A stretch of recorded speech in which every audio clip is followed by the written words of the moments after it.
Today we are going to see the lesson number 4 from the module number 3, where we are going to write a production ready Docker file for our Spring Boot application.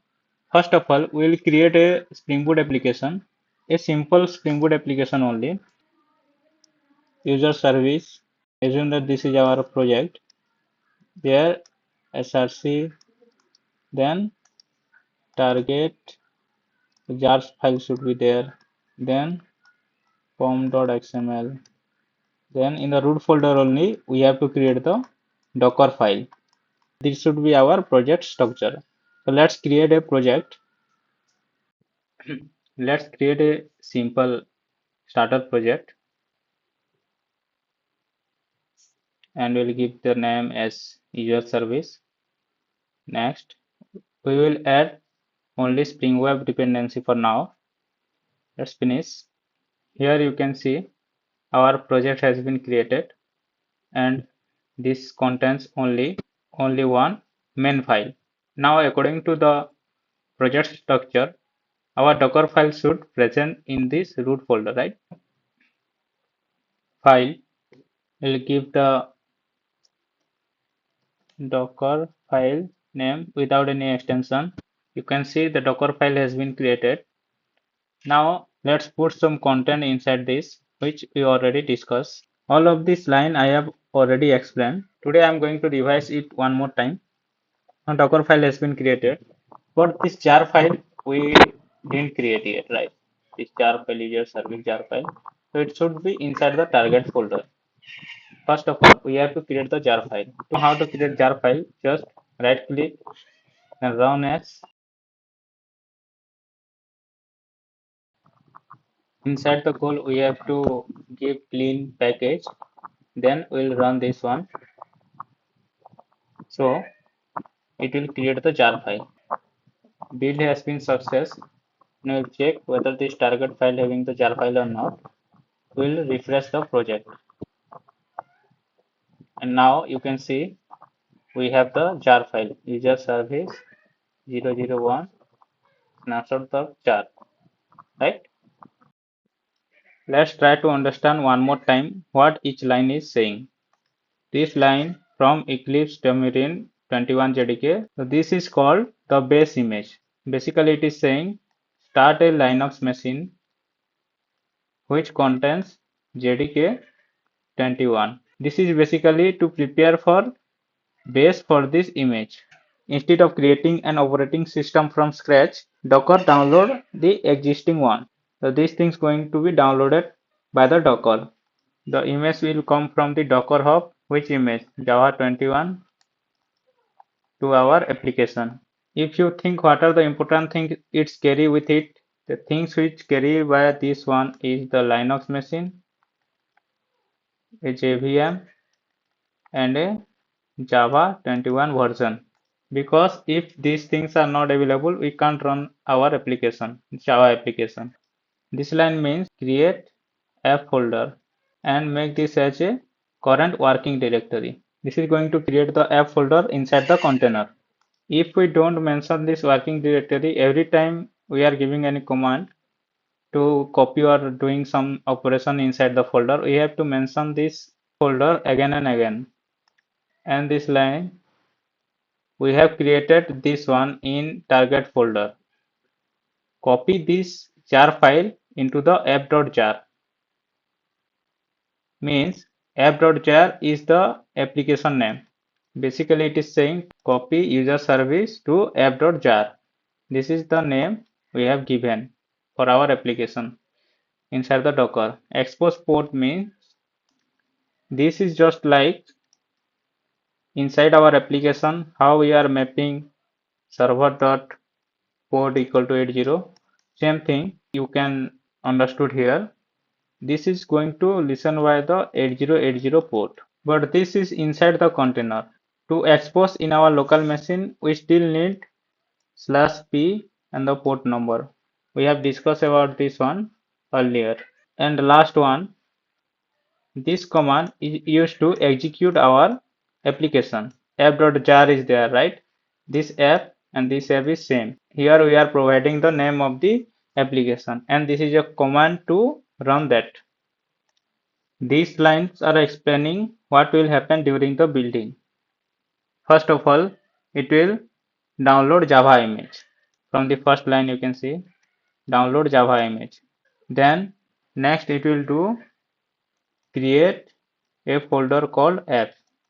Then next one is copy the jar file. Next one expose 8080 port. That will do store the metadata. This is a metadata we are providing an information for our application. It is going to store it, and the entry point is nothing but the startup command. When we will run the container, this thing is going to help us. Startup command and the port number. And next is your image is ready. Now we will build the image for this application. What is the command to build the image? Docker build -t, then user service, the version 1.0. After building, we can run this application, run the image by creating the container is docker run -d p 8080 from the docker container export to our local machine, and name we will give user service. From which image? User service 1.0. Okay, let's try this out. I have opened a terminal inside our project. Now we will try to build the image. You can see inside the target folder we are having this jar file. The command to build is docker build -t user service, and we will give a tag 1.0. Okay, and dot. Before this we have to check one more thing. Our docker file containing the same name or not. This one, right? So is this same or not? We have to check, identify once. User service. Yeah, it is fine. We can run this command now. And it started building the image. The image has been built. You can see we can track the logs also. Loading the metadata from this JDK. You can see here our command working directory and copying the jar file into the app.jar. Now we'll check the images, and yes, we are having a image called user service. Let's run this image. Docker run -d port number we are exposing into our machine, local machine. This is the container one and this is our local machine. Then we are going to give a name for the container as user service. Then which image? This is our name, and now the image name user service, which version? 1.0. Okay, unable to find. Okay, I made a spelling mistake there. User service. And about this command we have already discussed in docker run video. You can go and check it out. Now the container has been created and running. We'll check docker yes, and yes, the container is running. We have successfully built an image from our Spring application, and we are running inside the docker right now. If you want to check, as it is exposing the port to our local machine as 8080, we can check it out.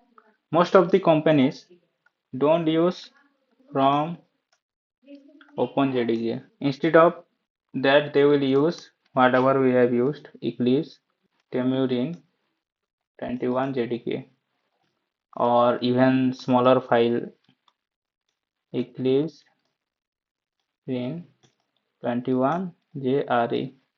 only for runtime environment, and if you want a full development kit, then this one, because this OpenJDK is deprecated and these things are maintaining the Java version properly according to your Java application. Whatever the application needed, you have to use that one only, so it will reduce the image size.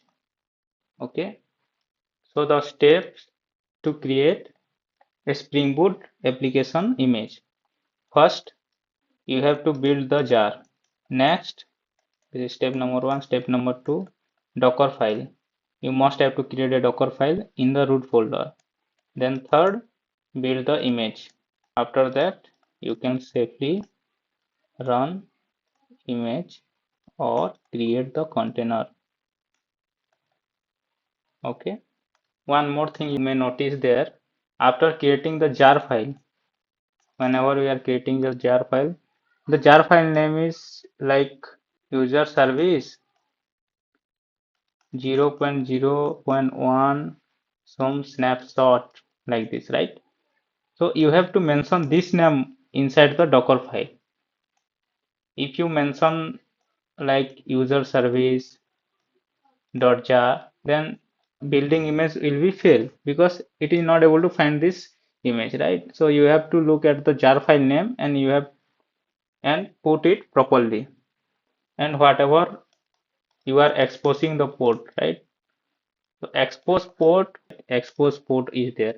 This port is actually for the container, not for your local machine. So always remember this expose is for container image. But if you want to expose in your local, then you have to use this -p. Let's see some production best practices. Always use a maintained Java based image. Next, keep the Docker file simple. Build the jar before building the image. And fourth one is always mention the version your image, the tag one. In the next lesson, we'll see the multi-stage build. Okay.